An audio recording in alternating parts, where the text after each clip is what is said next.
Ladies and gentlemen, we are live with episode 73, I'm pretty sure. Amongst technical difficulties, I know everyone is so surprised that I would have technical difficulties. That never happens, right? Production team. Yeah. We'll, I mean, they're all we can afford, so that's what we go with. But they suck. But you guys don't. And also someone that doesn't. My ever faithful co-host, BlueTheRobot. What's up, man? What's up, dude? Wild day, dude. I went full dad, and the weather got cool, so I'm like, I gotta mow the yard.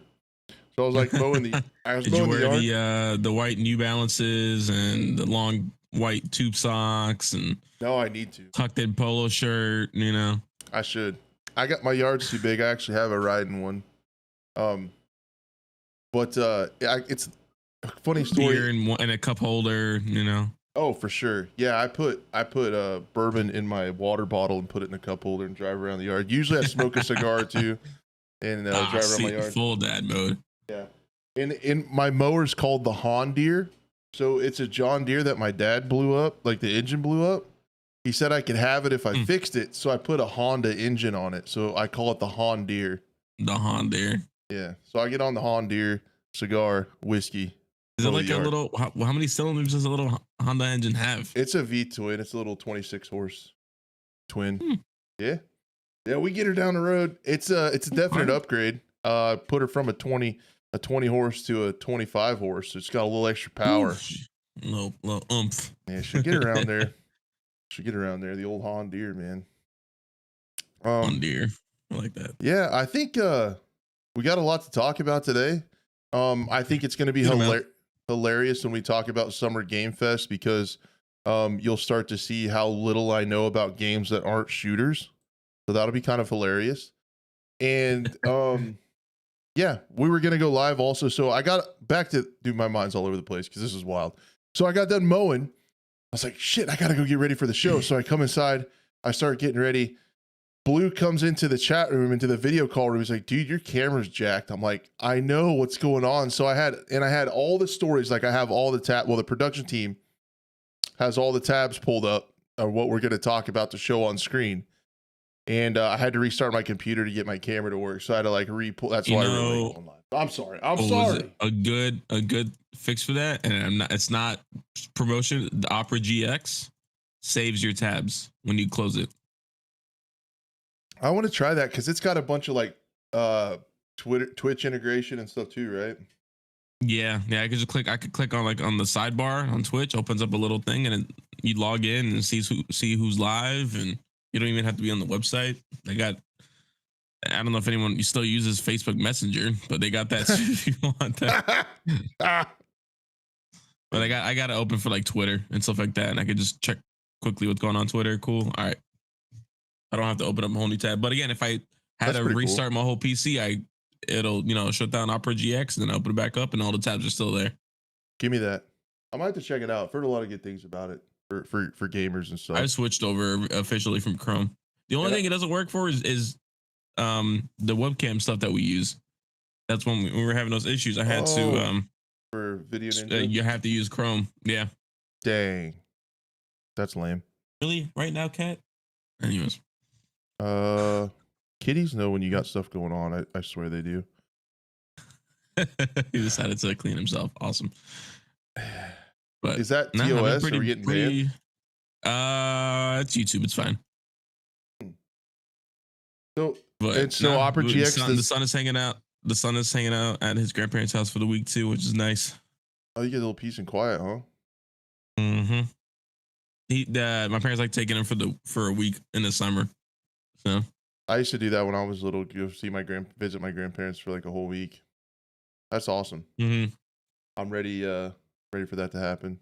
When my little dude gets a little older, it's gonna be. I feel like it's a ways off. It feels like it's a ways off right now, but then when you get to where you're at, you're like, that happened really fast. Way too fast. I mean, the fact that he already did his whole little preschool graduation, and they had to go on stage and do some singing, and he was like, the fact that he was actually like following choreography. I'm like, dude, he's becoming what? self-aware. It's like the AI's taking over, but it's God. It's a little boy. It's just, and like him, and then he had a little part, like I saw his name and he came up to the microphone and was singing very lowly, but he was still singing. And I was like, dude, this is I've never like I rarely tear up, and I teared up for that. I got a lot emotional for that one. I was like, that's my boy. Dude, I feel the same way, man. Like it takes quite a bit to make me cry or tear up or get emotional, but dude, anything with that kid, man, it's different. Like it's different. Like, cause I'll say, hey, what's up, bud? And he's 3 months old, you know, but he'll just give me the biggest gummy smile, and I'm like, I love you, man. It's so Wait till they start speaking. Now he's like, every time he has a story, he just goes off on a tangent. I'm like, yeah. You know, and I have to like interpret for other people, which is so funny. He needs to get going and get a dang job, man. And I got to get him on AIM Lab too, so he can carry me in some Rainbow Six. That's what I really need. Are you still Star Citizening?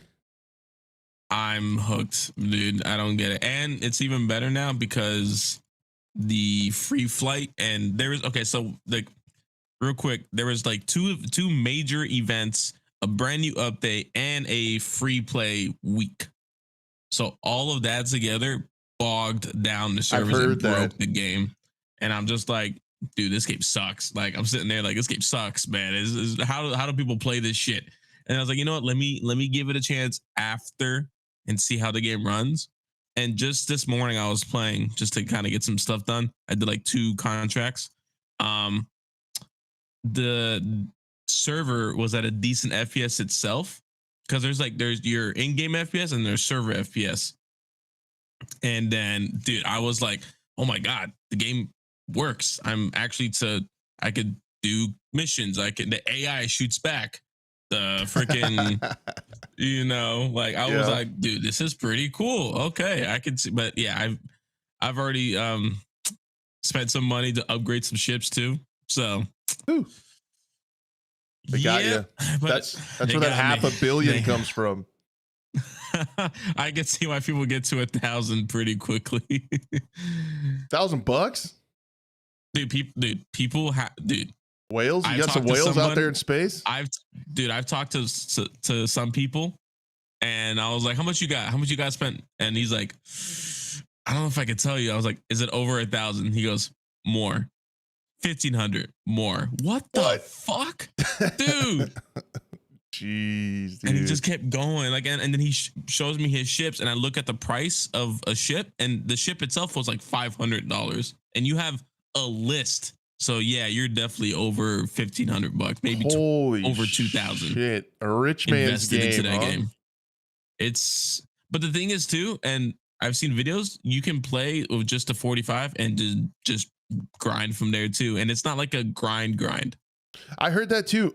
So I guess my information from Star Citizen I watched the podcast with Jesse Kazam and Veritas, they're Tarkov creators, talking about Tarkov and other stuff. And they were talking about Star Citizen. They were saying the same thing. We're like, it's kind of ironic that they have the free play test because it makes the game run like shit. So then when people get their first experience with it, it's kind of shitty, but then it clears up, like just like you said.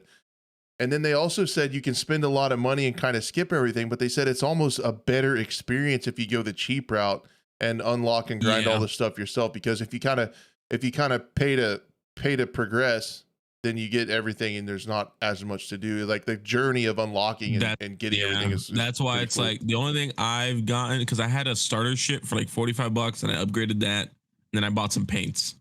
So there was, and then I technically bought another tiny ship, but then I didn't like it, so I got rid of that one, got another one. So it was like it adds up a little bit, but not to where I'm breaking the game. And because the ship that I really want, I can't buy with just regular money. And even if I could, it was over like $200. I was like, I'm not spending that in one go. So I'm a work for it. Yeah. That makes sense. Yeah, it makes sense. It makes sense play the game. To play the game, exactly. and bounty hunts, and then you can go to prison. Like, I heard that you can you can get put in prison and then you can like try to escape and you might get out, but you might get caught and have to be there longer. So it's like, well, yeah, because then you get another charge. There's actually, so like, just a quick story. I accidentally, like, the game lagged out and I shot 2 security guys, and there's like different levels of crime stats, and crime stat 3 and above, you get like a mark on your player as like a bounty. So I was like, oh no, dude. I'm gonna get shot up. So then we had to go to like this asteroid called Grim Hex to get some pirate stuff, and then gotta go turn off an antenna. And then I had to go to a security outpost and then kill the security and delete my charges and stuff like that. It was like, instead of going to prison, like, it was like, dude, like the detail of this, and like, and you do everything, and it's like no loading screens. You have to do everything yourself. You land, you take off, you press all the buttons. If you want to get out your ship, you have to physically get out your ship. You had like 4 stars GTA thereafter. Pretty much. Yeah, there was like missiles and laser shooting at me. I was like, oh my God, what is going on? But yeah, I've been hooked. And also, it's just a pretty game too. It's a really pretty game. I've been taking a lot of screenshots and just kind of just editing them and stuff like that. So I'm jealous, man. I'm jealous of everybody. Like you got Star Citizen going on, you're excited about, and then everybody's like all about Diablo 4, and I see so many people that are grinding that and having a ton of fun and like all excited to play it. And I'm just a shooter fan. I'm like, and shit. Well, the thing is, dude, there's some pretty good shooting in SC too. Some pretty cool PvP places I gotta go check out soon. That game just scares me all the way around. You need someone to. Yeah, I've heard. Yeah, you need someone to show you what the hell you're doing, or you're gonna be. Yeah, it does not cater to new players at all, whatsoever. I mean, yeah, I don't hate that. I've been playing a lot of Rainbow Six, man. I know that's gonna surprise you. That's it. The new season of Rainbow's out. It's really good. The new op's really cool. The new map's a lot better, and yeah, there's lots of new content to check out. There's some new gadgets and stuff. It changes up the meta quite a bit. New plays to be made with some new stuff. And I've been having fun with that. And dude, shout out to everybody coming to the Twitch streams. My Twitch streams have been popping. It's been I've been seeing that, dude. It's been a lot of fun. I appreciate everybody coming by the Twitch stream. Twitch.tv/Crash8. Because crashes 1 through 7 were already taken. Bastards. Goddamn bastards. But no, I've been having a lot of fun streaming that and chatting with people, and it's been pretty good. And then I re-downloaded Division 2. Really? I might have to play that with you then. I've been looking to get back into it. I'm kind of been hyping myself up about Heartland. I'm excited for Heartland too. So I've been kind of hyping myself up about Heartland, and then I was like, oh shit, I'll have to re-download that and see what I was doing. And I was greeted with the most epic looking character I forgot I built. It's basically Sam Elliott. I got a dude with like a beard and a big mullet, and it's all white, and then a big cowboy hat that I spent $30 on. Yeah, they got the cowboy hat in the game. Yeah. Yeah. I'm gonna sit here. We'll get into the Battlefield stuff, and I'm gonna talk to you about how pissed I am that post-launch content now is all skins, and AAA gaming is all about skins instead of maps and stuff. And then here you are, like buying skins in other games. Dude, the only thing that gets me is cowboy hats, man. I think they're fucking hilarious in games. I'll be honest. The first game I ever pre-ordered was the first Division, just because of the cosmetics.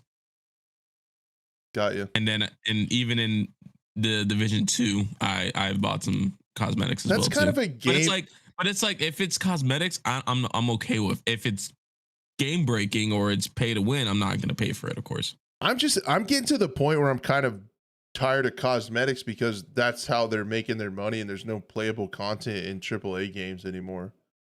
That's how it starts. They just make skins. Yeah. Oh, it's just and I've noticed it. Lance, I haven't bought cosmetics in a long time since Division 2 because of like, oh yeah, it starts off with just a couple of cosmetics here and there, and all of a sudden that's the whole live service part, and then it just continues off from there.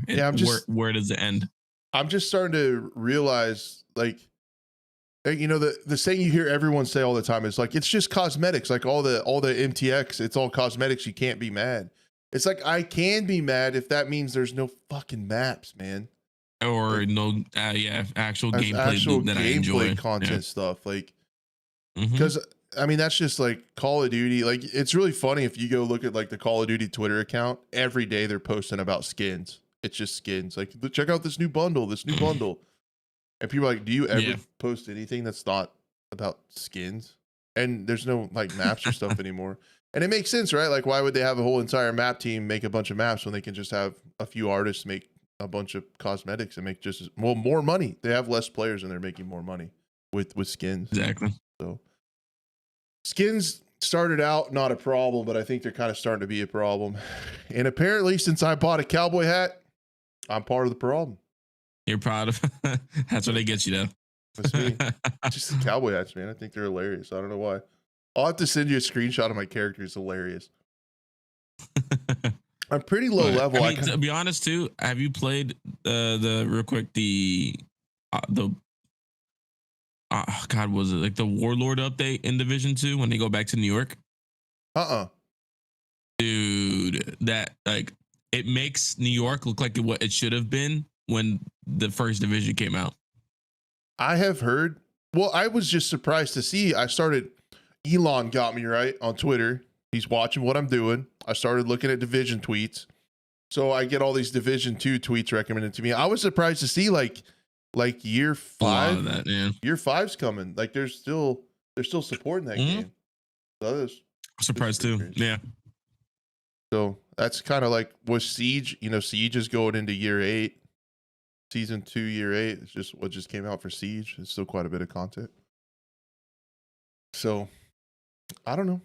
That's pretty cool, I guess. But we will hear. I think, and let's get into Summer Game Fest a little bit. Yeah, there's a big list of people coming to Game Fest. We should hear about Division Heartland. Man, I'm hoping for a beta. Do you think the Ubi Forward is the one of the later ones? But I'm really hoping for a Heartland beta this summer, or it's announced this time. Something, yeah. Yeah, Ubi Forward is Monday. So, well, actually, next week should be a big one. I remember this show last year on this podcast. Next week will be a big show, because we'll go over everything that was revealed this next week at Summer Games Fest, at the Xbox Showface, PC Gaming Show, all the shooter stuff, and Ubisoft Forward will happen, and then we'll literally have a podcast. So like, it'll be pretty cool. Perfect timing. Yeah, next week will be a pretty cool show. There'll be a lot of stuff to talk about. But yeah, the main one, this essentially, as you guys know, this is what E3 used to be. But it's kind of turned into this. But on the screen, mean, the whole thing is like not E3 2023. Yeah. But it's and E3. the whole just every article is saying that E3 killed itself, and it's kind of true. E3 kind of just became its a shell of its former self for a while. Yeah, they must have done something to upset people.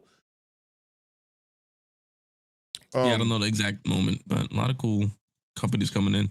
Yeah, so Xbox team was surprised to see me there. Yeah, so since you're into Star Citizen, is it not that big of a leap to think you're excited for Starfield? Oh yeah, dude, 100%. Okay, it's all along those lines, kind of. A lot of people are saying people are already like saying, oh, it's already in trouble. I don't believe that, but we'll have to wait and see. Well, I think it got kind of lumped in with Redfall, and we all know how that turned out. So people saw Redfall like fall on his face, and they're worried about it. But I mean, even Phil Spencer was like, "Guys, don't worry about Starfield. We helped them out more than Redfall." It's like, you son of a bitch, you knew Redfall was bad, and you still released it. Like, God dang it, man! They do that, and they're like, "Oh, they put out those statements like Redfall didn't meet our expectations. We're really sorry." It's like, but you keep the money. So exactly. That's weird. It's not like you're gonna give refunds. Yeah, that's weird. So yeah, I guess we can run through these and see what we're hopeful of, what we might see at some of these things. I am kind of out of the loop on a lot of this stuff, but I have some hope. Just know it starts at June 8th at 12 p.m. Pacific time for you guys as well too. So you can watch it, I believe, on YouTube. They're going to be live streaming pretty much everything there. Yeah, So, YouTube, Twitch, Twitter, and TikTok. It says it'll be 2 hours. TikTok, I didn't know that either. Yeah. Ooh, it'll be 2 hours. It also will be on the summergamefest.com website too. West Coast, so 3 p.m. Eastern, and West Coast is noon. 12 p.m. Yeah, East Coast, yeah, East Coast 2:30. Yeah. So you guys go check it out. The Game Awards YouTube channel as well too. One of the main ones. Over 40 publishers. That's a lot. So the tweet is Activision, Amazon, Annapurna Bandai. I'll just say the ones that are notable. Capcom, CD Projekt Red, Devolver, EA, Epic Games, Focus Entertainment. Yeah. Netflix games. Nexon. Netflix is allegedly working on a shooter. PlayStation, Razer. I wonder if they're just showing peripherals or their portable thing.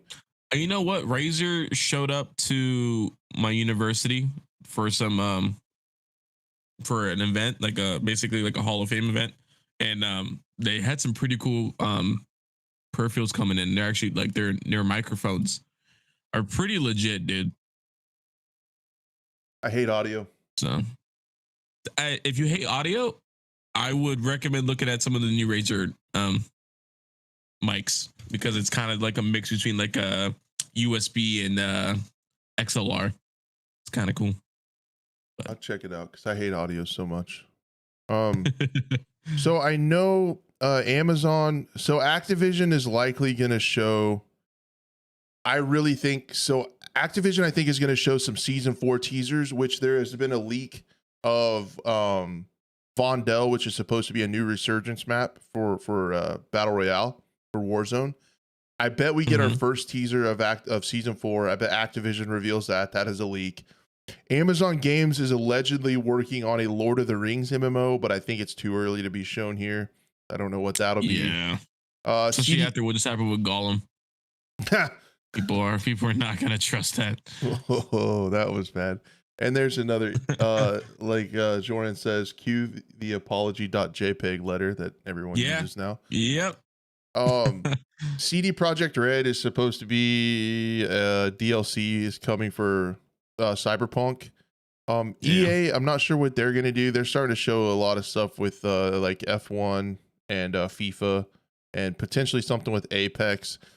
Probably not going to be much Battlefield there. I could see them slipping in like maybe the season 5 Battlefield stuff that we've already seen. Who knows what Epic Games is going to do.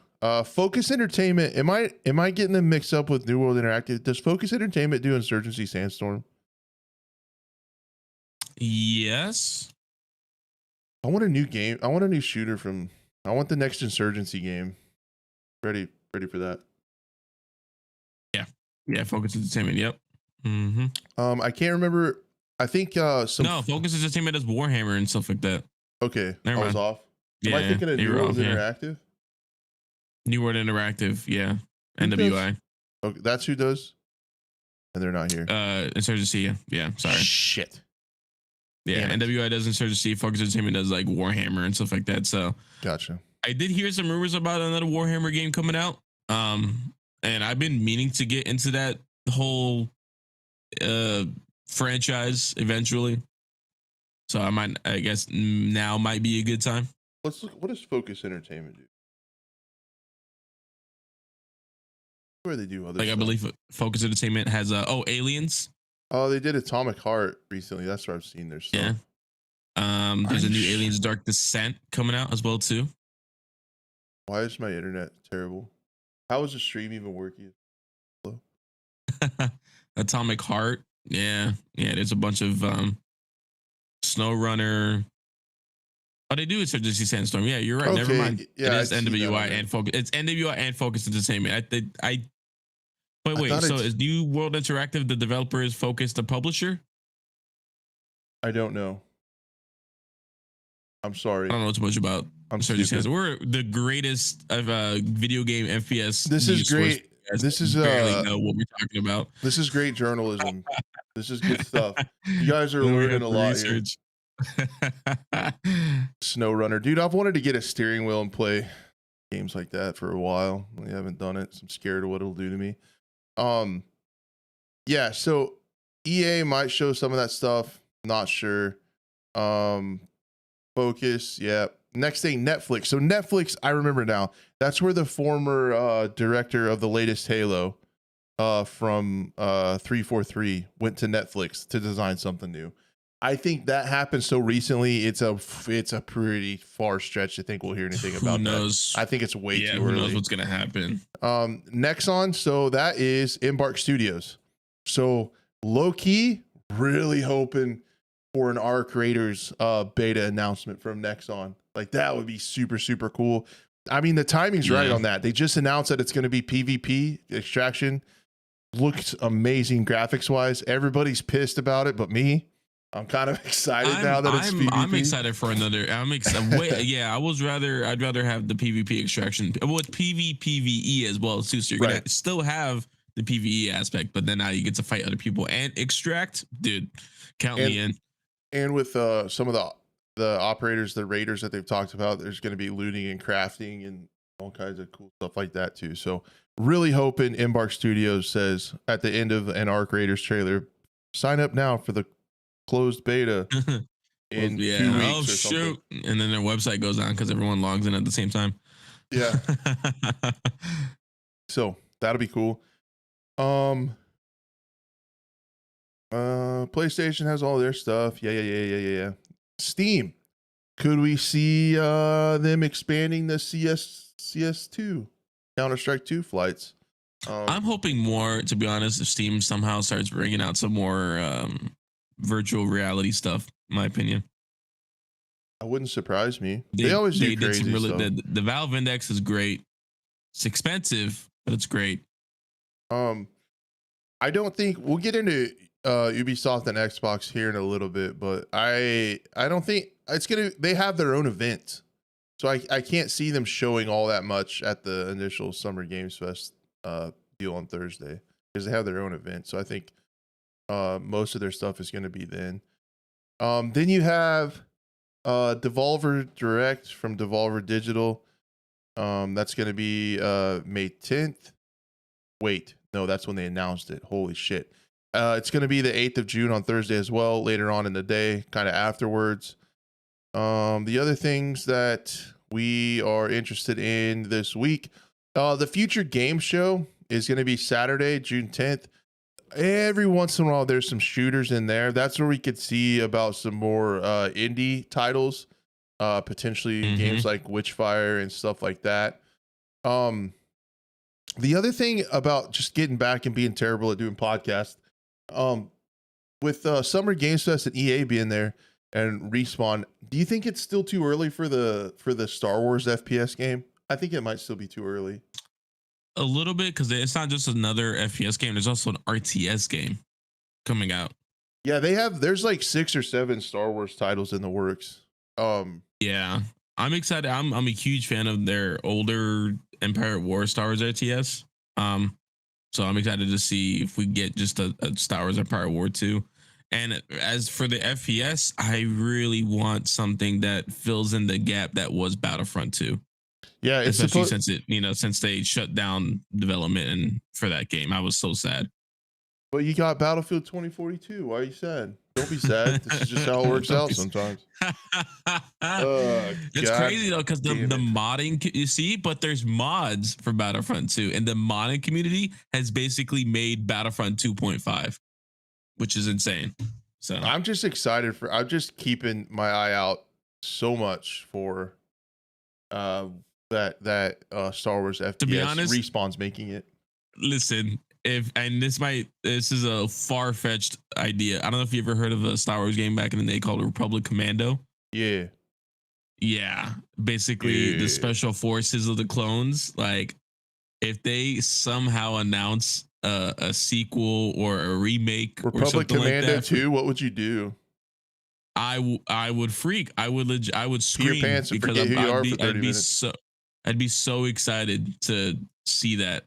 It's super far fetched. It probably won't be a thing because maybe developers care about the game, but the publishers don't care about the developers. So we'll see. But An FPS of that would be sick. Especially that game was so cool.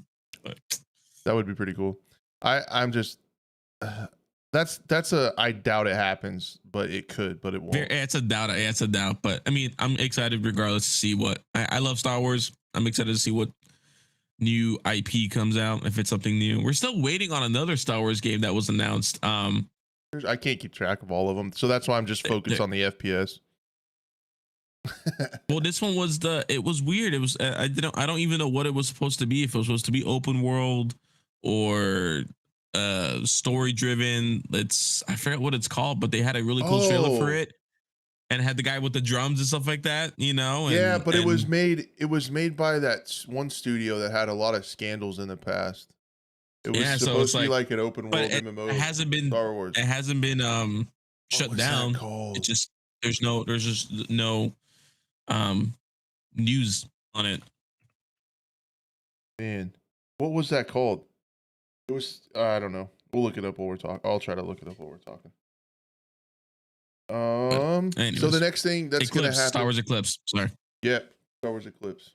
Yeah, what the hell? Hello? What happened to that? It was being made by a sketchy studio that people hate. That had a lot of controversy, but I don't know. Activision chills. It's Bobby Kodak's world. We're just living in it. Xbox Games Showcase and Starfield Direct. Starfield Direct, Blue. You hear me? Sunday 11th at 1 p.m. EST and 10 a.m. Pacific. I'm excited. Yeah, dude. Especially because, what was it? I was a big fan of. There was another space game that came out that was I played for a little bit. That who the hell made? I'm trying to think of who made Fallout New Vegas again. But the same guys that made that kind of made their space game. Oh my god, I forgot the name of it. But regardless, Starfield kind of reminds me of that. Yeah, I'm just having brain farts today. It kind of reminds me of that world, but again, more in detail, of like getting into your ship and going out. It kind of sucks that it is single player only.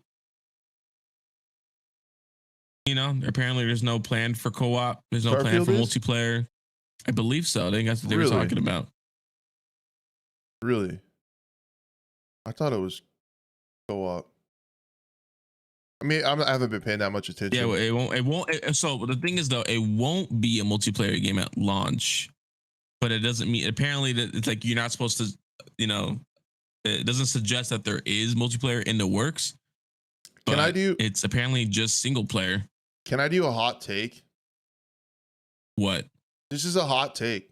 Like this hot take. Oh, you need a sound effect for hot takes. We got quick shots. You need a hot take one. I don't think it's a hot take. It's a bold prediction. Go with it's not a hot take. It's a bold prediction. Super bold. Probably won't happen. They're gonna announce Project Tatanka, the Halo Battle Royale, during the Xbox Games Showcase, June 11th. Bold prediction. Wait, they're gonna really? When everybody's tired of Battle Royales, Halo's gonna do it. If Halo wasn't already down the drain, in my opinion. Calling it, guys. Project if they do that, I will lose it, dude. I will be so upset. You know, I wouldn't even be upset. I'd be a disappointed dad. Yeah, you would. I'm not mad at you, Halo. I'm just disappointed. They're doing it. I'm calling it now. We'll meet back here next week and we'll see. We'll see what happens. We'll see. Remember this. Yep. But I'm excited for Starfield. It looks good. I was always a big fan of the way it looked. I think lots of people are pretty amped for Starfield. And then the PC gaming show is Sunday, 11th of June. So console people, whatever, you probably don't care. This is another one that's kind of like the Future Game Show. There's a lot more indie titles. There's just really, I guess Baldur's Gate 3, Frostpunk 2, and Dune: The Awakening will be making an appearance. So, but it's all, they said there'll be 55 games. There's usually not too many shooters. Oh, I know one, dude. My brain is so bad, but I remember, Summer Games Fest EA will probably show that Immortals of Avium magic shooter game where everybody's got finger pistols. Oh, Yeah. Auntie. Oh. So we could be potentially breaking news from the source that the PC gaming show could show some Road to Vostok action. Is that what my source is No telling me? way. Is that what my source is telling me? Really? You know what? It would make sense, man. That's a really cool project being developed by one guy. And it's on PC and it's a Yeah, game. and it's a game. So all right. We were just talking about it before the stream started. I saw the MP5K build that you had. I was like, oh, dude, an MP5K. Give me that. It's so cool. Give me that. I'll be running and gunning with that thing. I'll be running and gunning with this. Take the stock off the MP5K, bunny hopping, sliding, killing the AI. No problem. But yeah, PC gaming show. It's usually one of those shows that I watch that it's an hour or two, and there's like 2 or 3 games that I'm kind of excited about. So I have to like sit through it. And then stuff comes on. I'm like, oh yeah. And then it's kind of back to stuff that I'm not super into. But allegedly, breaking news, potentially, Road to Vostok will be making an appearance at the PC game show on Sunday, 11th June. That's super badass. Yeah, I'm also excited for Dune coming out as well too. What kind of games are those? I know about the movies. But what are the games like? Is it a story game? I don't. Well, they had a Dune RTS game, but this trailer for Dune Awakening seems first person, which I'm kind of excited for. It's a big franchise to check out. It's definitely a lot of cool stuff that could be there. Don't know. I mean, they literally the trailer was a guy riding a giant sandworm. So we'll see. I'll play that. Yeah, there's no like actual gameplay. It was just a cinematic trailer. Gotcha. And then the last but not least, Monday, June 12th. East Coast 1 p.m., West Coast 10 a.m. is going to be Ubisoft Forward on Monday. It will be on YouTube on the Ubisoft channel.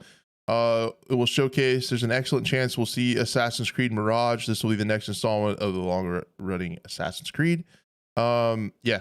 So it was recently confirmed to have an October 2023 release date, and then everybody's going to be waiting on bated breath to see if Skull and Bones gets delayed again.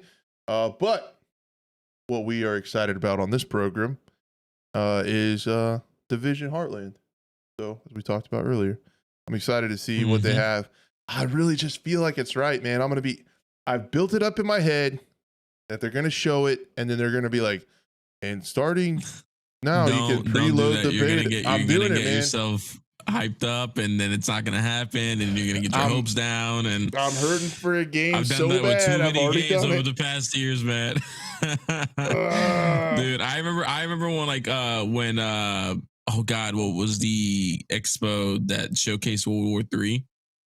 And everyone was expecting a date of something and newer gameplay, and then all of a sudden it just re-showcased the same trailer.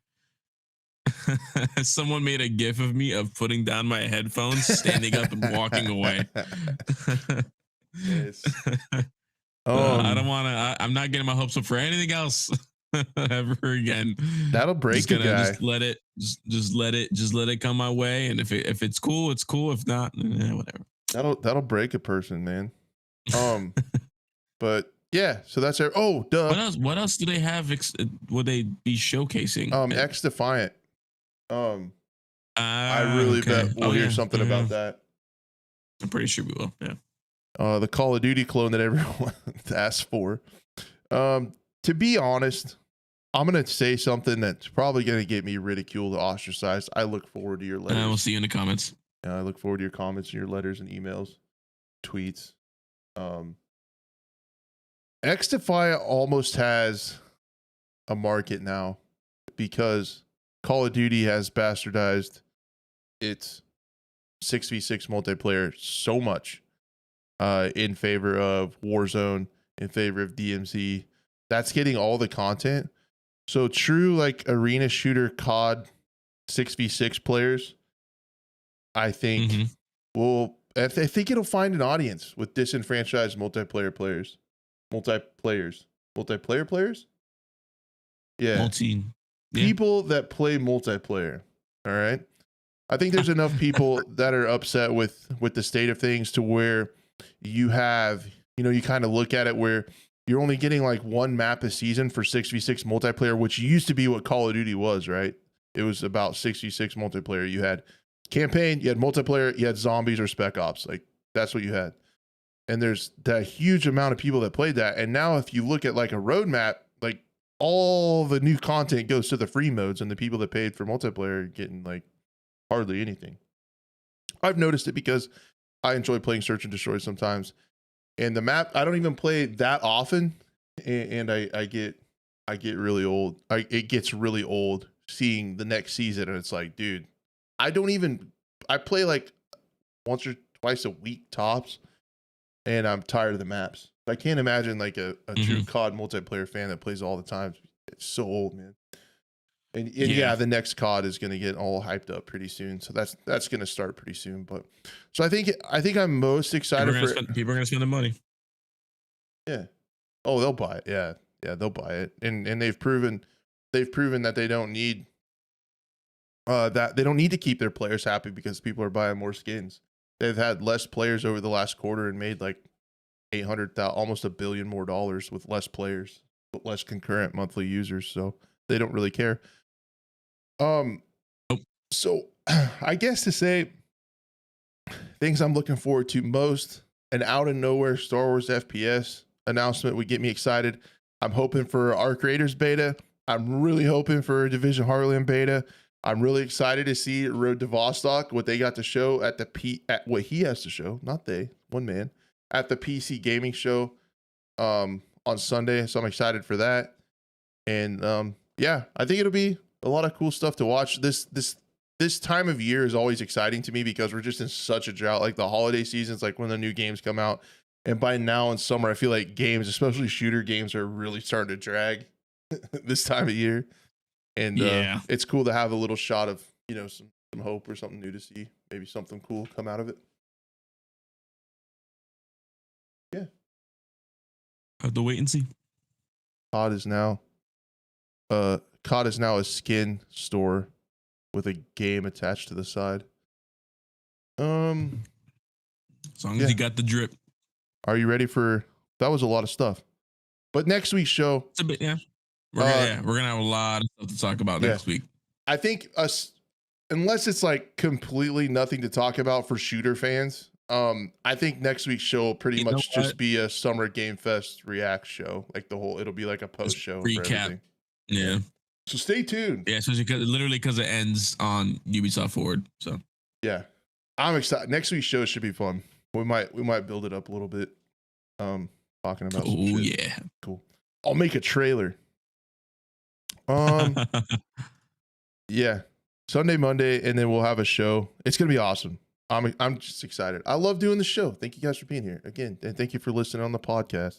You're fucking crazy. Battlefield won't take too much time. We've talked about it quite a bit last week. The big breaking news of the day is that there will be confirmed 100% a season 6. Season 5 coming up. What's new? This is Wednesday. So day after tomorrow, you get a new map, Reclaimed. And I got to be honest with you guys, this looks like the first Battlefield map that we're getting. There actually are some trees. There's some terrain. Not just flat ground. There's terrain. There's rocks. There's paths. There's flank routes. It seems like they took an old Battlefield 4 map and just remade it almost. Zavod, yeah. It's got a layout kind of like Zavod with the 2 middle warehouses, and then there'll be tanks and stuff around. Oh, it literally is. What the hell? Yeah, look in the overview. Yeah, that's where a lot of people are comparing it to. It's even got railroad tracks. So Zavod in the winter. Like I said, man, if it ain't broke, don't fix it. It's fine. So, actually looking forward to playing this. Again, I think it's really silly that it's just one map, but I feel like I just need to shut up and take it. Take the L. That's how this is. Nah, you hold them accountable. Hold them Dude, accountable. You know, just shut up and take it. I'm starting to feel like the Battlefield asshole, man, in the community, because I'm just like, hey, you're not an asshole until you get banned. Okay. Well, that's probably not that far off. It doesn't seem to be that hard to do. But everybody's all like, yeah, season 6. I'm like, oh shit, yeah, man. Season 6, we're gonna get another new map, and we're gonna be almost as much maps as most Battlefields launched with. 2 years later, season 6, hell yeah. And then I'm like, they're gonna do the same exact thing for season 6, and people are gonna eat it up. Like, I mean, and then some I'm like, people are gonna eat it up. And then I'm like, dude, guess what else? To get as many original maps as Battlefield 1 had, they're going to get to season 22 at this rate. Legit. See, if they trickle content out like this, really? It would take them to season 22 to get the same amount of maps, which would be like 10 years from now. Or it'd be like 5 years from now. They would get to as many maps as we had in Battlefield 1.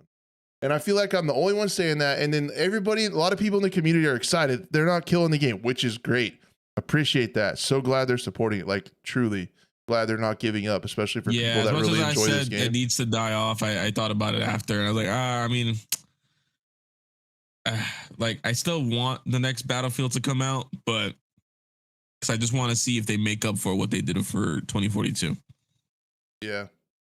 I don't know. I think a lot of people are really happy with the game now and how it plays. And I don't hate how it plays. I have about the same gripes with the gameplay as I do with most shooters. Like, everybody can always critique a shooter or have their opinion. I have that. I'm just still really hung up on the content. And I think Anthony says it in chat. Like, we're not the target audience anymore. Where us older folks don't consider skins to be like content. The younger generation, that's what they're about. Like, have you seen Big Fry's latest video of he hates the gaming industry nowadays? I think it's something along those lines. And basically just calling us older players the old guard. And like, we got to experience games when they came out and they had content. Yeah.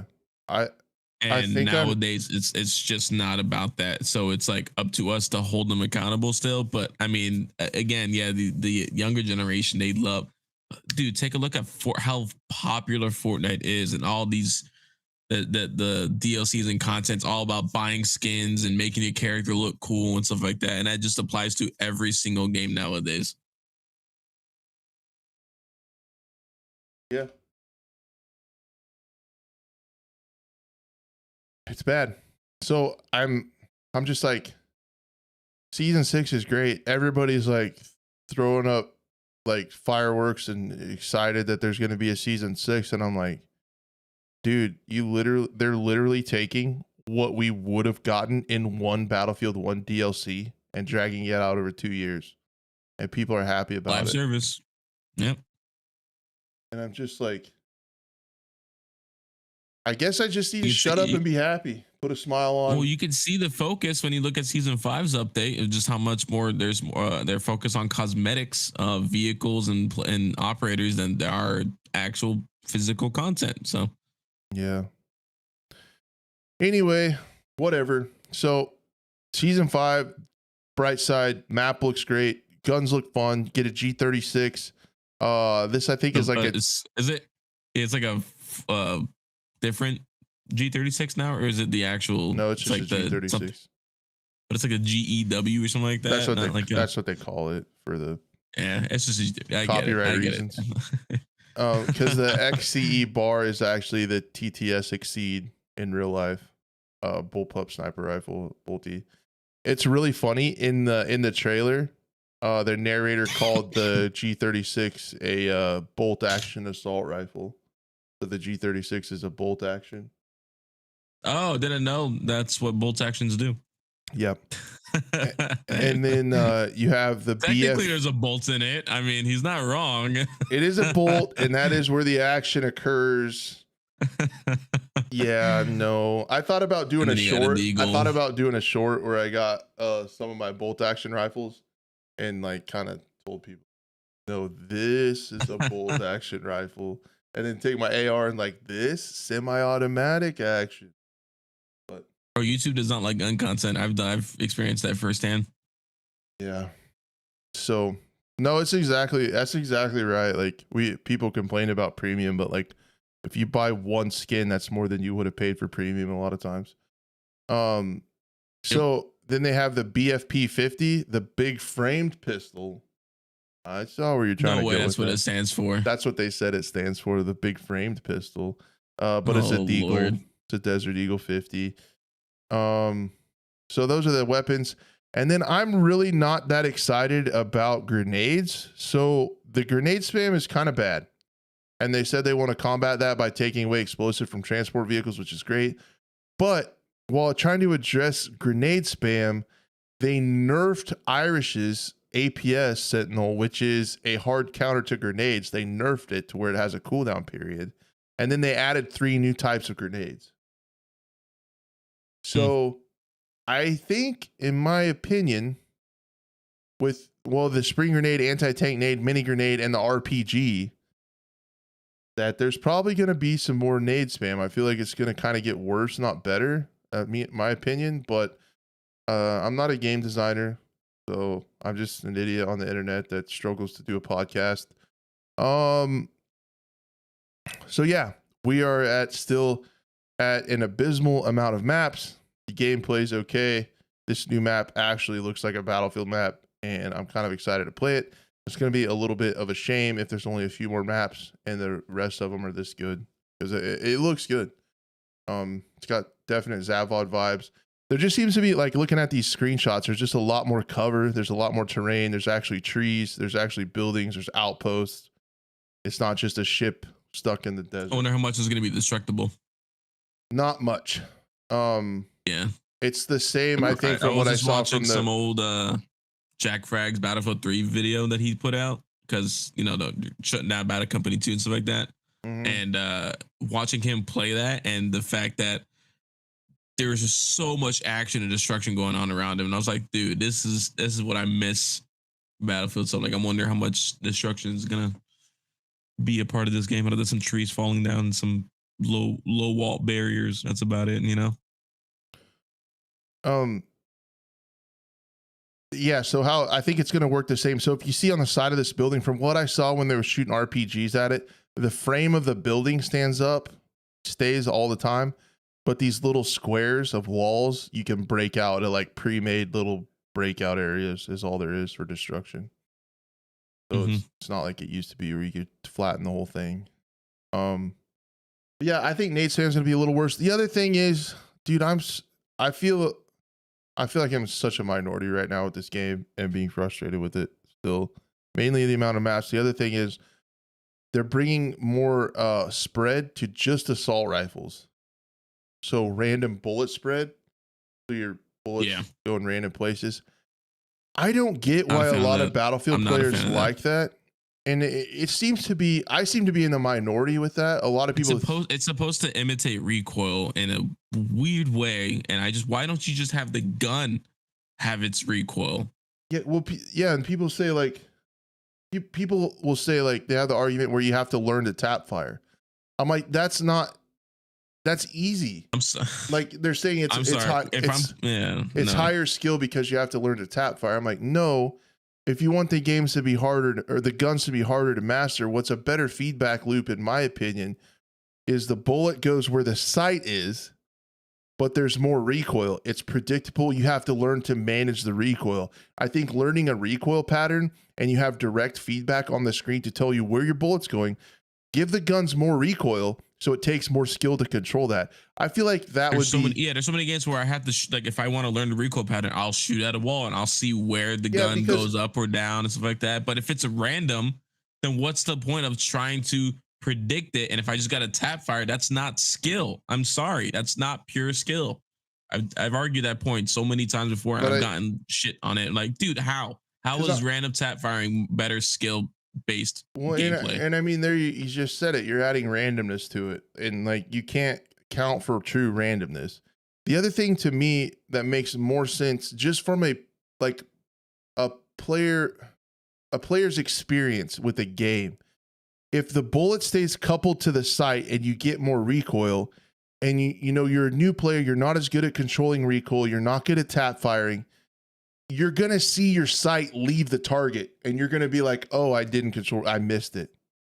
Or if you're in a firefight, you hold the gun on somebody, you hold the sight on there and you control recoil and you hit the gun, you shoot full auto and the bullets are going all around them. It's like, dude, I did my part. It's so counterintuitive. I am all for adding challenging mechanics to guns, but I just think it's so much better to have that visual feedback of where your bullets are going, what you need to work on, and why you missed a target. I don't know. I just feel like I'm in the minority on a lot of these things. No, I don't know if nowadays. I feel like that shouldn't be the case, but again, I'm more of the bullet should come out the barrel, height over bore and stuff like that. But I get that's not good for an arcade game. That's why you need it to come out of the sight itself. But yeah, still. Anyway, yeah, we'll see.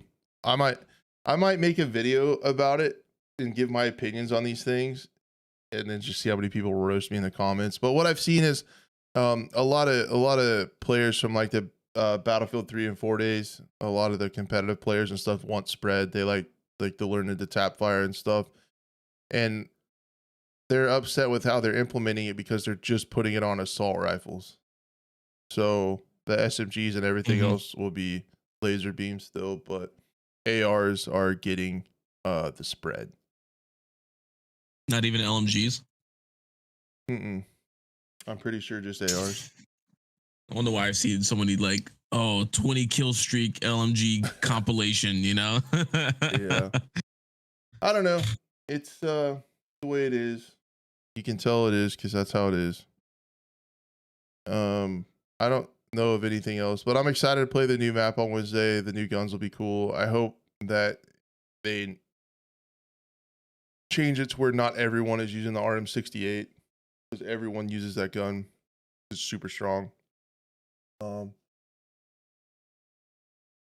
Other than that, that's it. I feel like everyone's really happy and excited with 2042, and I'm just this old man going, it's still not right, damn it.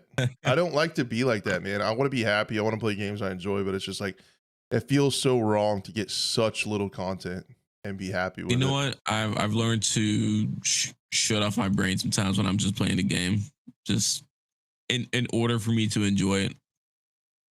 Yeah. If not, I get very frustrated very quickly. And then I'll just end up getting off. But then I want to go back to playing because playing video games is just what I love to do. I need to also, when I play 2042, I need to shut off the hit indicator. There's an event graph that shows you when you shoot. It shows you when it hits on the client and when you get the feedback that you like a hit marker, and it shows you when it counts on the server. So you can literally see a graph of the hit reg sucking. And that, you can see bullets that you hit that don't count. So I need to shut that off because I'll get in a gunfight and I'll look at that and I'll be like, that shouldn't be AAA status, but it is what it is. The hit reg is pretty bad in the game. There's a lot of latency that I don't think is actually shown in the ping thing. I don't know what they're doing with servers. I know that the tick rate is abysmal, and I'm sure that's to accommodate the 128 players, but it ain't it. It ain't it. So the next, you want to go to the next one? Moving on to a more realistic shooter. This is all you, dude. So I was surprised to see just before we went live, this man on my left, your right, BlueTheRobot has played 6 days in Fallujah. Are you allowed to talk about it? I could talk about it now. Yeah, I could talk about what I've played. Because I did sign an embargo. I still need to make a video about it. They sent me the whole this is what you need to do, this is what you need to showcase and stuff like that, which I'm always not a fan of, in my opinion. I just let me play the game, let me give my honest feedback, but now you're holding me to certain parts. But from what I did play, it was fun. I mean, the only issue I had playing that game was the AI. Because holy crap. I mean, especially because it was just three of us that were playing. So it was me, Tacti, and I think maybe someone from his community. We played it, and from the one mission we started at first, it was to the point where it was, I would say, like unplayable, because it's just, we had to defend the convoy from V beds. So that was kind of cool. They had these like cool little cutscenes when you load into a game. So you showcase it showcases like the start of the mission, and sometimes it'll be like Apache helicopters coming in, or just the convoy rolling in. And this one was, the first mission we tried out was to protect I forgot the Amtrak, not the Amtrak, the whatever, their carrier from V beds, and we couldn't, because there was just so many people running around, so many RPGs, and it's just the three of us. So I feel like for this game, you need to go in with a squad. You can't solo this. I don't think there's AI teammates, so you have to play with at least a good squad. But when we did get into a game that we could kind of handle for us three, and it was a little bit smaller, Amtrak, sorry, there we go, and the AAV. Which, by the way, they also, the AI for the AAV in the Humvees, they actually had, well, not the Humvees, just the Bradleys. They had AI turrets on top that were shooting as well too.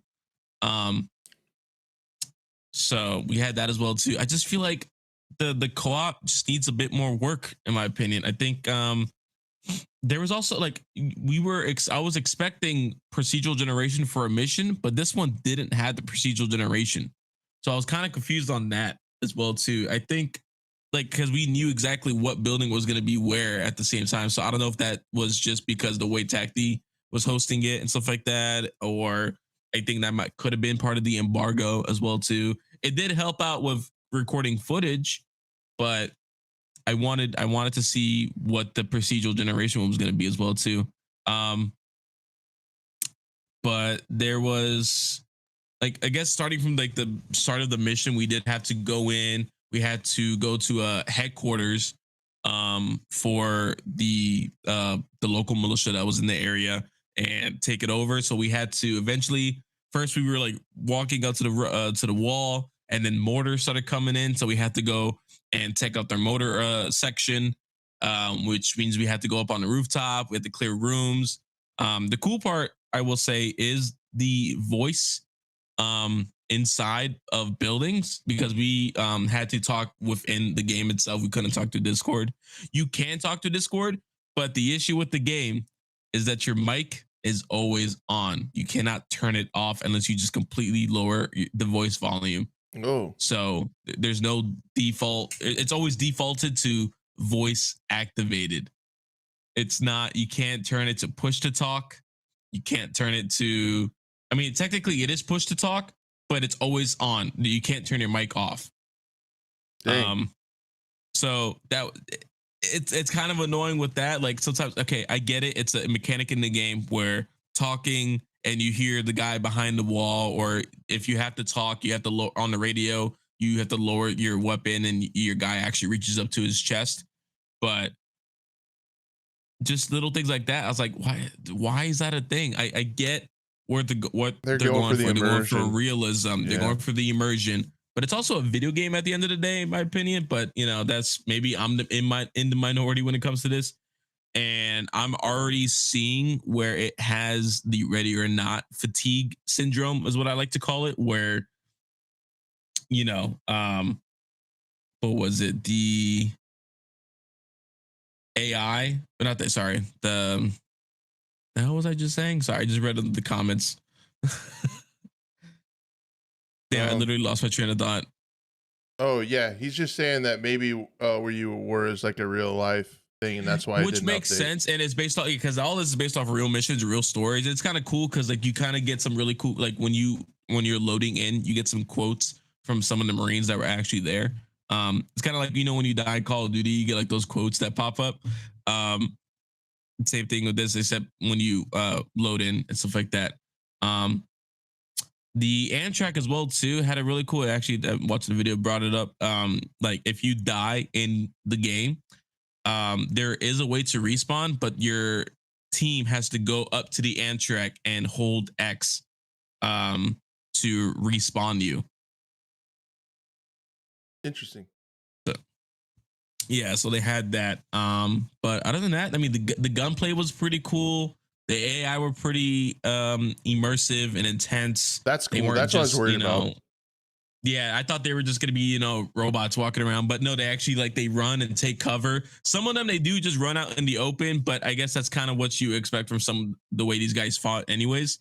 Um, but yeah, you'll have like RPGs on the rooftops.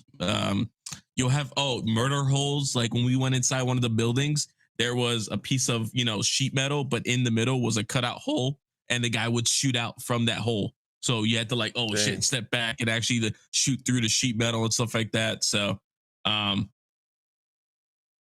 again, I think because of the mission that we were doing, it might have been, because of the location, yeah, the historical accuracy probably, but I don't really remember too much if I did hear them talk over in Arabic as well too. I think they might have spoken English, like over enemy over here, kind of thing like that. But with an accent. So I think I'm trying to remember. It was kind of we played it for a good 3 hours, I would say. And most of that time was just trying to get some good footage because again, like you need proper communication, you need a good squad. But also it was just learning the game, the first couple rounds, like turning on certain things, learning how the game runs. I know like for me, I was running the M249 and the M249 doesn't have a flashlight attached to it. So going into really dark rooms, I was basically blind. And I would have to take out my M9 pistol that had a flashlight on it. So again, some things were kind of cool. We had some weird bugs that the like I literally had the gun disappear from my hand and I just had my hand holding up, Yeah. nothing. So it's still early access. It still has some issues. It's still got some kinks to work out, but it is coming out for people to check out soon. So yeah, that's pretty much it I could think of for Fallujah. I mean, again, I think I've always had this issue. It's like they have different game modes and different missions and objectives, but I think once you've done it all, what happens after? Is there going to be mod support? Is there going to be, more DLCs coming out? I don't know how you would really add DLCs for something that's supposed to take place in real life, unless you follow the timeline, from 2003 to whatever, and to basic from 2003 to whenever you want to stop. It's pretty much the whole point. Yeah. So I think the procedural generation is gonna have to really carry it to keep the replayability up. If the AI is okay, like you said, I think it'll come down to that for replayability, in my opinion. Because where you said, in the mission you did for a few hours, where you started to know where there was going to be enemies, where you had to go, and it's like that's. Well, saying the AI was random every time. Sometimes there would be one on the roof, sometimes there wouldn't. So that was kind of cool. Because he didn't know who was around the corner and whatnot. It wasn't like scripted, guy bust out closet, tries to grab your rifle kind of thing. But definitely you have to watch your corners in this game. It is very, very close. Very dark in some areas. There are too many angles. Like we'll walk out in the courtyard and there's like 6 angles that they could all be coming out from. So, and then like towards the end of the mission, we had to defend what we had. So, but the building wasn't really defendable. You couldn't really look over, so you kind of had to just hunker down in one of the rooms. And yeah, I mean, there's a couple little mechanics in the game that I really enjoy. Also, what threw me off, when you click reload, you just click R and that's it. Well, clicking R in this game checks your magazine. Holding R actually reloads it. So there was definitely times where I was like, oh shit, I gotta reload. No, I'm checking my mag. No, I gotta actually reload. So I was like, just little things like that. Like, I'm pretty sure that could have been a keybind. I could have changed. I didn't look into it, but still. I was just reading, you know, Mudrock stuff in chat, talking about there could be other units that weren't represented in the main story that could be DLCs. yeah, That'd be pretty cool. yeah, that could be a thing. I'm just excited that it took. I mean, it took so many years for this game to come out, especially after it was canceled the first time. So I'm glad it's coming out. I just wish there were a little bit more stories involved, especially if you want to talk about the Marines that were there. The only part of the stories that I got were the quotes, and the intro cutscenes, and it would go over real life missions and stuff like that. But there wasn't like, in my mind, I don't know what I was thinking. Maybe more of like, oh, if you're playing a mission that took place in real life and you're playing as an actual, real life person, maybe they could be like talking about the game as, or the mission as you were playing it. I don't know. Just, I felt like it doesn't feel as much as a celebration to the Marines that were there as just another close quarters game, in my opinion. Yeah, you got some of the cool quotes and you got realistic scenarios and equipment, but I just really feel like they could have pushed the stories of the Marines that were there a little bit more. Yeah, because when you watch the trailers, this is good. Yeah, when you watch the trailers, you got the interviews and the sit downs and stuff like that. Documentary. And it feels like I'm not really. I don't know. Maybe I'm more. Maybe it should. In my opinion, there should be more of a documentary, anyways, about that. But and I didn't see too much of that in the game. But again, this is from.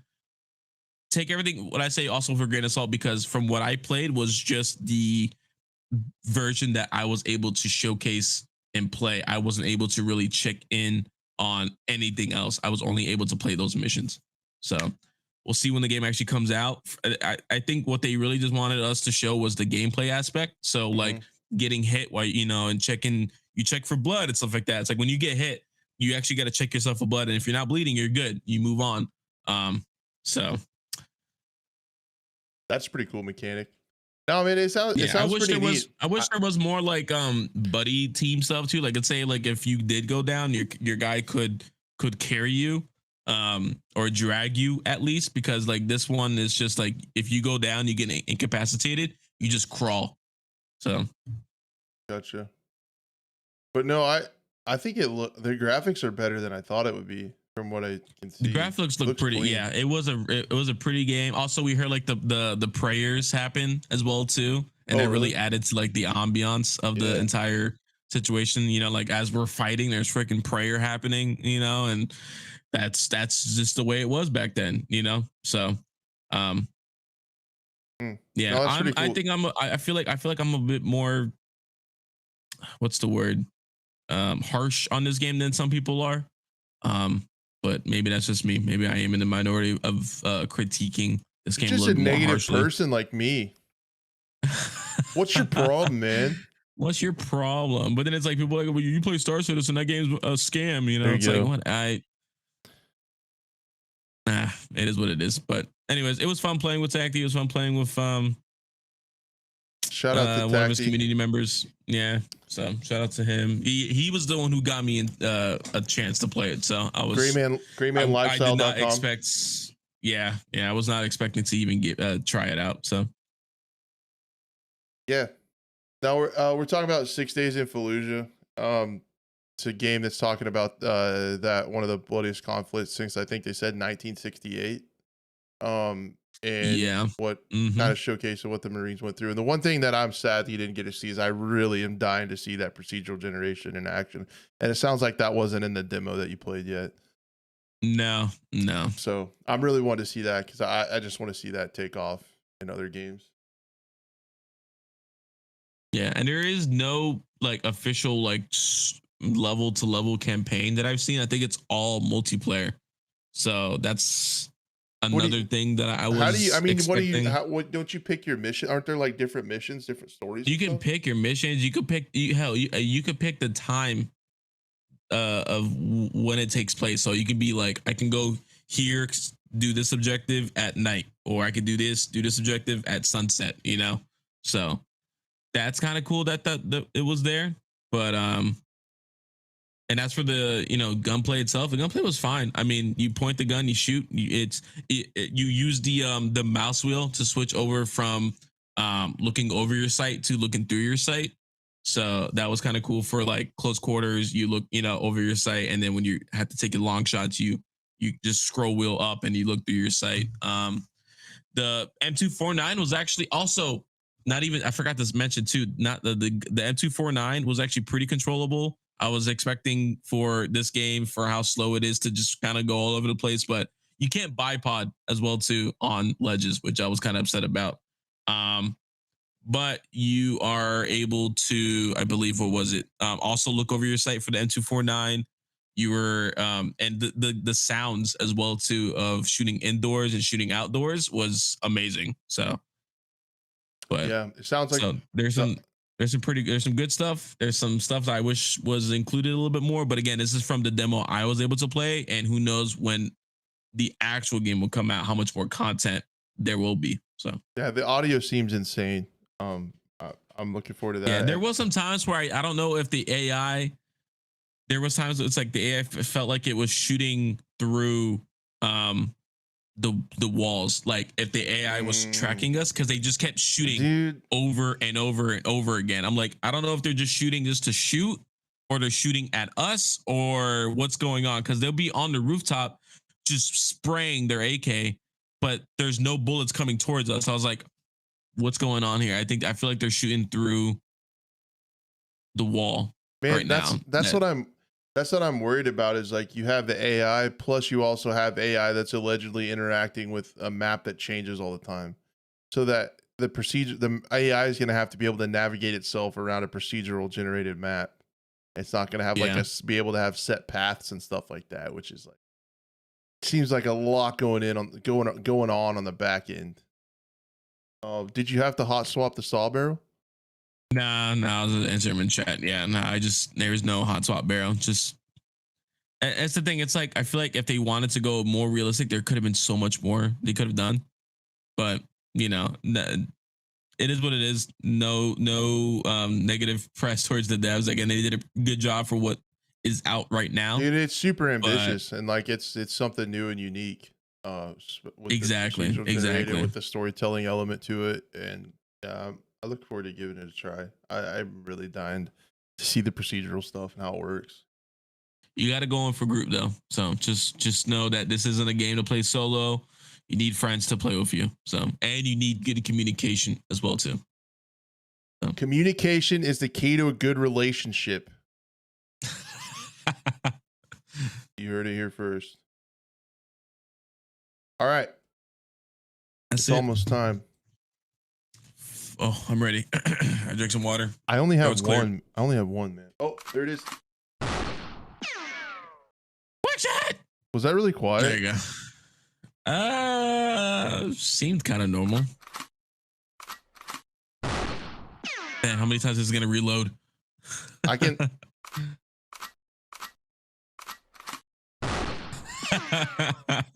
Hang fire. All right. I don't really have anything other than the one that you sent me. Well, so I did send another one. I believe. So we have Project Quarantine. And then the Silica early access plans. Oh yeah, which one do you want to do? We'll do Project Quarantine first, since that's the first one I put up. So if you guys don't know what Project Quarantine is, and I'm just gonna quickly read off their like store page description, because I feel like that's just a better way to talk about it. So basically, Project Quarantine is a tactical first-person shooter set in a destabilized United States, focusing on single player and co-op gameplay. So it is an extraction first-person shooter that you complete contracts and you extract, but it's only single player and co-op.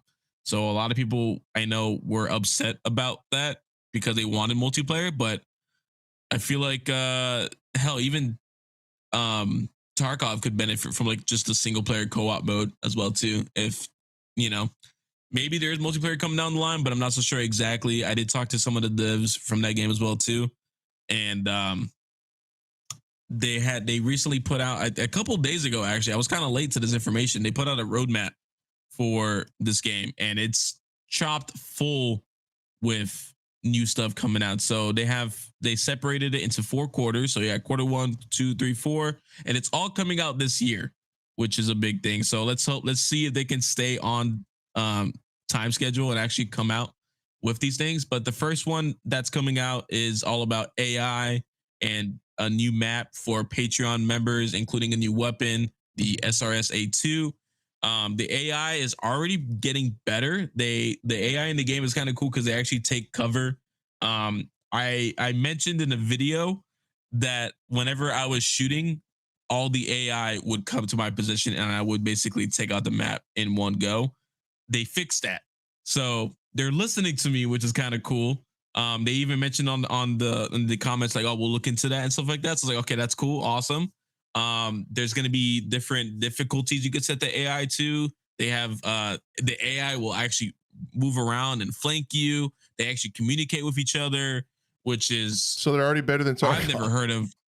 Yeah, I've never heard of AI communicating with each other, let alone actually learning ways to flank you and stuff like that.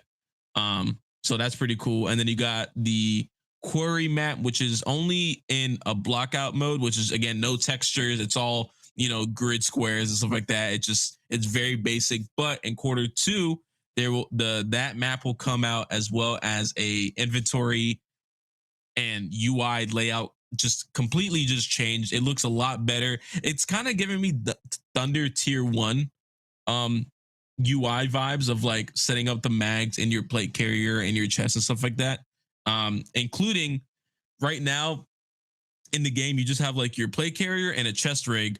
But this one in quarter 2, you will actually have like a plate carrier system, dedicated plates, new helmets, night vision goggles, new tactical rigs, a bunch of clothing customization. So for people who want to, do tactical Barbie stuff, you're going to be able to do that. A lot of new optimization. The vendor in the game, like in your hideout, is going to be overhauled completely.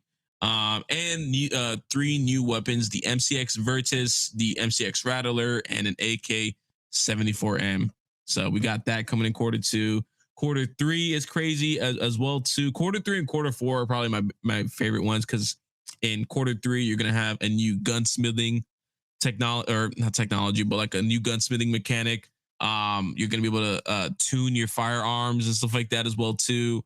And just completely overhauling the way or I guess not overhauling, improving the overall feel of how the way your weapon shoots, reacts to recoil, sway, the entire animations. The animations are okay right now, but the fact that they're going to improve them, I'm hoping they're kind of like along the lines of was it a good another indie FPS shooter that has good weapon animations, SCP-5K, because they brought in the guy who did you know what, it would make sense because the guy who is working on their level design right now for Project Quarantine is also the level designer for 5K. So if they could bring in the Insurgency Sandstorm mod weapon animator from ISMC to work on that, oh my god, that would be amazing. And then quarter 3. So right now you can only play single player, but quarter 3 they're bringing in co-op. So you'll be able to play with up to apparently 8 players in a squad together. Yeah, I thought it was just going to be 4, but 8 players in a squad co-op. So that's pretty cool. I don't know what they're going to introduce for new objectives. Well, then I feel like they should put the co-op in quarter 4. But of course, before I get to that, they're also bringing in 3 new weapons: a VR-80 shotgun, the SCAR SSR, and the SCAR H. So I know my buddy Justin Red's very excited for that. I mentioned it in my video that I got to put out later tonight. So we got that as well too. And then quarter 4, kind of some basic stuff for movement. They're just bringing in prone and vaulting. So that's kind of cool that they're bringing that into the game, including the mission expansion. So right now there's only one contract that you can do. It's basically just go collect the file and then extract from a car. But this one, and I'll read down the list because they have a few coming out. They have new missions coming to the game, including apparently some rain events for bonus resources. I'm not so sure exactly what that means. Or in raid events. Okay, that's actually a mistypo. Oh, I realized that secondary objectives will be in raid events for bonus resources. So I should probably mention that to them. But they have an let's see, new mission to a guide payload to an extraction point, defend the sector for a time period, destroy supplies, secure special items and stash it, or infiltrate specific outpost. So already that's a good amount of objective game modes coming into the game. As well as apparently you're gonna have a GPS that you're gonna be able to use in your offhand. So it's gonna be like surveying the area, planning your route, checking intel, checking out the map, and it's gonna be like you have your gun in your right hand and a GPS in your left, and you can pull that out, I'm guessing, anytime you want. So that's already kind of a little bit better than Tarkov in my opinion. Why is there no map that you could pull out in Tarkov? I get it's part of the hardcore aspect, but at least give me like a paper map that I could just pull out. Doesn't showcase my location, but I can be like, oh, okay, that looks kind of cool. Because people already do that with a secondary screen and pull up a map on their second monitor, you know, and they just look for locations and landmarks and stuff like that. But so it's kind of cool that they're bringing that, including another map that has yet to be revealed, and 2 new weapons. They call it the Tavor X95, but it's just the Tavor, and then the Benelli shotgun. Nice. So a lot of good stuff for that. Games of Tomorrow is a developer for that. Excited to see what comes out for this year. I mean, it's a year's worth of overhauling and improving the game. Their fiscal 2023, because like technically, I would assume so. If it's set up in quarters, then most likely, yeah. So within the next year, not within this year, 2023, that'd only be 6 months. Maybe it's their own quarters that they have, like their own set projection dates. So we'll see. We'll see. All right then. Time for the next. Quick shot. Sorry, I was a little bit tired of talking. That was a lot of information. Got a lot going on. So yeah, you sent me this. Geez.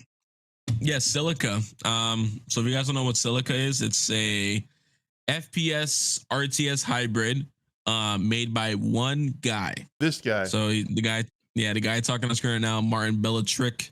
I'm sorry if I mispronounced his last name. Sorry, Martin. Sorry, Mark. Sorry, Martin. Sorry, I said Mark. Jeez. See, I'm already messing up his name completely. Oh, jeez, this guy. There's a guy, but there's a lot of cool stuff coming to it. In fact, there's going to be air units coming for the game, as well for air units for aliens. Because if you guys don't know what Silica is, basically it's a FPS RTS hybrid. So you have one guy controlling all the units on the map, making buildings, going out collecting resources, and then you have all the other players that are in the first person mode, or if you're in a vehicle, it becomes third person. So it's a lot of teamwork, communication as well.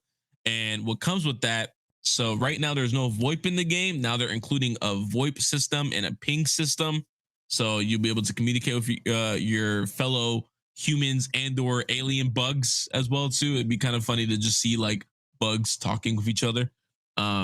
They're adding another faction with their own units as well, dedicated server support, because right now it's just locally hosted servers. So whenever the player is hosting a server, it's there, and then when he logs out the game, it's gone. So it's going to be cool that there's going to be dedicated servers. Like I'm guessing we'll be able to buy them. Yeah, exactly. So you could probably keep a game going. I've seen games last for 45 to an hour, depending on the map. So they could last for some time, including matchmaking, ranked play, AI improvements, new maps, better tutorial missions, and just localization and supports for user created content. So mod support. Yeah, again, this is all made by one guy, which is seems to be a theme. Pretty insane. Yeah, it keeps it in theme. I guess being solo developers is where it's at now. And this is I believe made on Unreal Engine.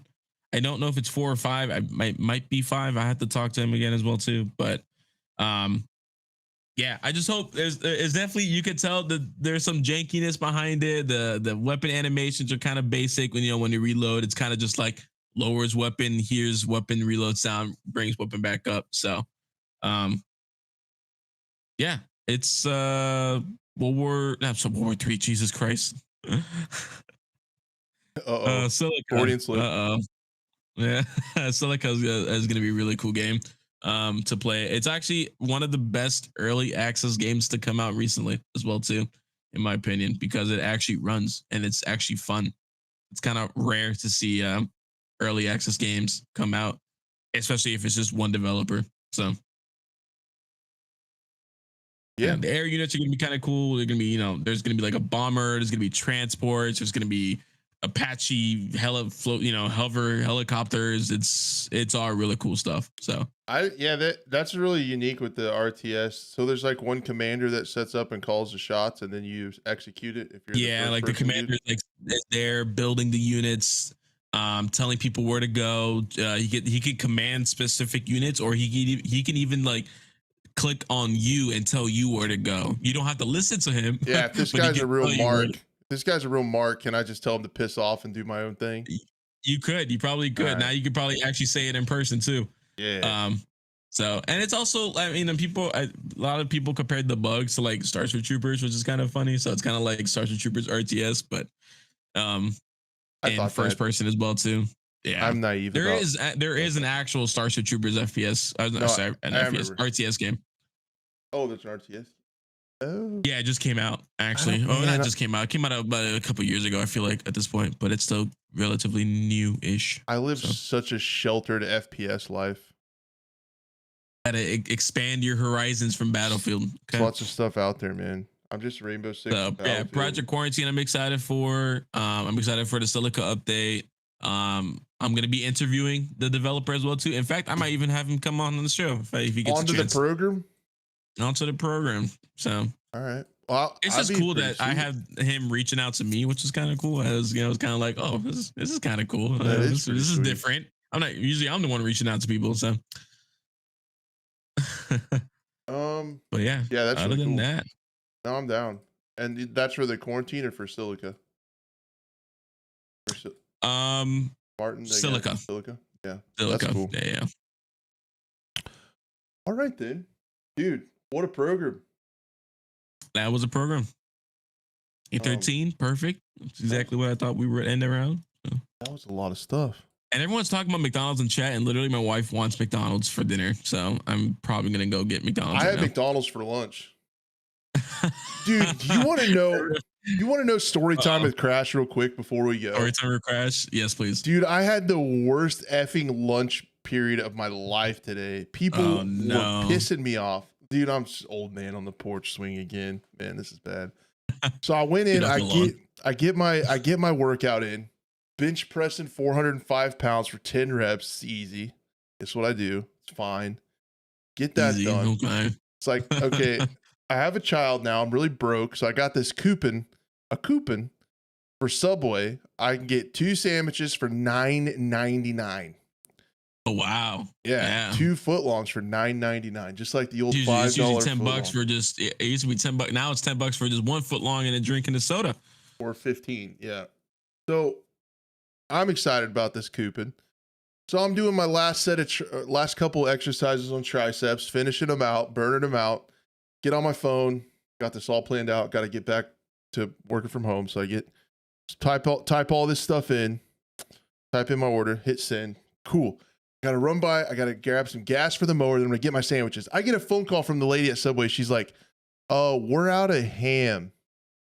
I'm like, really? And she's like, "And turkey." And I ordered a Subway club.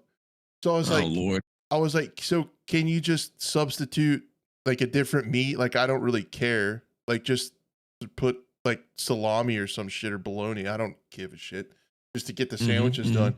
And she's like, "No, we can't really do that. Our numbers would be off for the next shipment of our truck." And I'm like, "How's that working out for you? You ran out of fucking ham and turkey. Just make the sandwich." And she's like, "Well, I can't swap the meats." I'm like, "So can you cancel the order or refund my credit card?" And she's like, "I don't really know how to do that." She's like, "I just didn't want you to show up and your food wouldn't be done." And I'm like, "So you're telling me you can't make my food, but you can't refund my money?" Refund me either. Like, Who is no, that lady? Was she the manager? no, it was just a Just worker, a employee. new worker? I would Maybe, assume like, I feel probably. like she should have garnered some I feel like information about how this transaction would work. So I had to drive over there anyway, even though I couldn't get a sandwich. And what happened when you got there? I walked in there and there were a bunch of people in line trying to figure out what the hell to eat because they didn't have any ham or turkey. And so I had to wait to get to the register to talk to the manager, and she was able to cancel the online order and get my money back. And it was wild, man. It's a Subway without So ham or you turkey. just ended up going to McDonald's, I'm guessing, after that. I did, and that to bring it full circle back to what Chill's doing, I went to McDonald's and I got me a spicy McChicken and a McDouble. I don't know. I think I'm about to go. I'm a Big Mac kind of guy. Yeah. I might just go grab a Big Mac, but you know what I do? And this is an inside joke. It's inside order, not inside joke. I usually get a quarter pounder because I like the Big Mac. I just hate the fucking the beef that it comes with, but I like the sauce. So I make my own version of a Big Mac, but I get the quarter pounder, and I just substitute. I take out the ketchup, mustard, substitute with shredded lettuce and Big Mac sauce, and it's basically just a better Big Mac. Can I tell you what I do? What do you do? I take the McDouble and I pull it apart at the patties and I put the spicy McChicken in between it and then I put it back together. Oh, you make gangbang that shit, dude. Yeah, you ever heard of that? Yeah, but spicy. But spicy. Yeah. But spicy. Okay. Oh, and that's why my stomach hurts. It doesn't like me, but I like it. Nah, I'm gonna go regret it after. I know it's just the way it is. Dude, but that's you know it. what? You're always like, man, McDonald's sounds so good, and then you eat it, and you're like, man, McDonald's is so bad. I'm never gonna order it again. And here I am. My wife was like, even my wife is like, I know it's bad for me, but I just want to go get McDonald's. I was like, the same. Yeah, and and then it's like I don't need too much